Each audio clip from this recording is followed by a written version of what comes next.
Sasi's kitchen. இன்றைக்கி நம்ம பார்க்க போகிறது ஒரு கருவேப்பிலை ஊறுக்கான்னு சொல்லலாம், துவையல் செய்யலாம். அதுக்கு செய்ய வேண்டிய தேவையான பொருட்கள் மட்டும் பார்த்துக்கோங்க. நல்லா வெறும் கடாயில் 2 ஸ்பூன் வந்து கடுகு, அதுக்கப்புறம்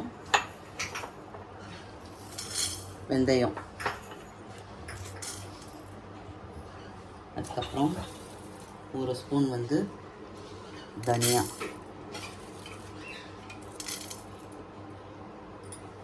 கொஞ்சமாக லேசாக வந்து சீரகம் போட்டுக்கோங்க.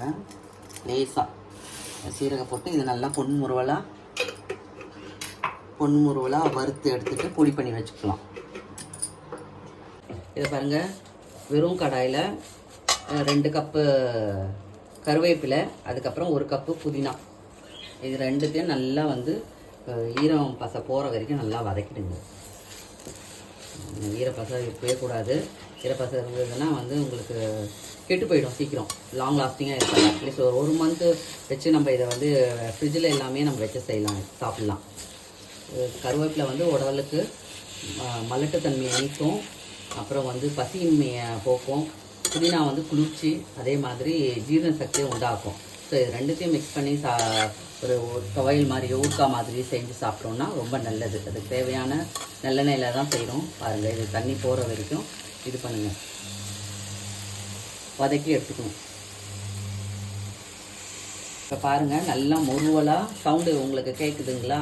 இப்படி நம்ம வறுக்க சவுண்டு கேட்கும் கரெக்டுன்ட்டு. அந்த மாதிரி வர வரைக்கும் நீங்கள் நல்லா ட்ரை ரோஸ்ட் பண்ணிவிடுங்க. பண்ணிவிட்டு எடுத்து ஆற வச்சுட்டு இது அரைச்சி வச்சுட்டா ரெடி ஆகிடும். இது பாருங்கள்,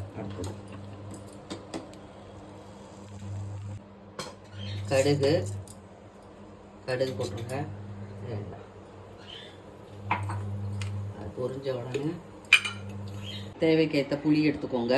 ஒரு நெல்லிக்காய் சைஸ் அளவு புளி வந்து எடுத்துகிட்டு நம்ம ஆற வச்சுருக்கோம் பார்த்தீங்களா கருவேப்பிலை, அதையும் போட்டுட்டு வெறும் தூள் சக்தி மிளகாத்தூள், உங்கள்கிட்ட சக்தி மிளகா இல்லைன்னா வெறும் பொடி இருக்கு இல்லையா, மிளகா பொடி, அதை போட்டுட்டு அரைச்சிருங்க, உப்பு போட்டு அரைச்சிருங்க.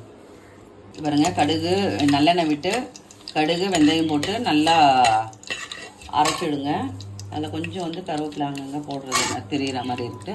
அதுக்கப்புறம் காஞ்ச மிளகாய், பூண்டு, இதை போட்டு எண்ணெயில் நல்லா பொரிச்சிடுங்க. அதுக்கு முன்னாடி அதை வந்து அந்த பொடியை வந்து நம்ம இது பண்ணி வச்சுருக்கோம்ல, புளியும் கருவேப்பிலையும் போட்டு நல்லா வெறுந்தூள் போட்டு உப்பு போட்டு தேவையானதை உப்பு போட்டு மிக்சியில் அரைச்சிடுங்க. இது நல்லா எண்ணெயில் வதங்கணும். இது புளி, கருவேப்பிலை, புதினா நல்லா வந்து நம்ம ட்ரை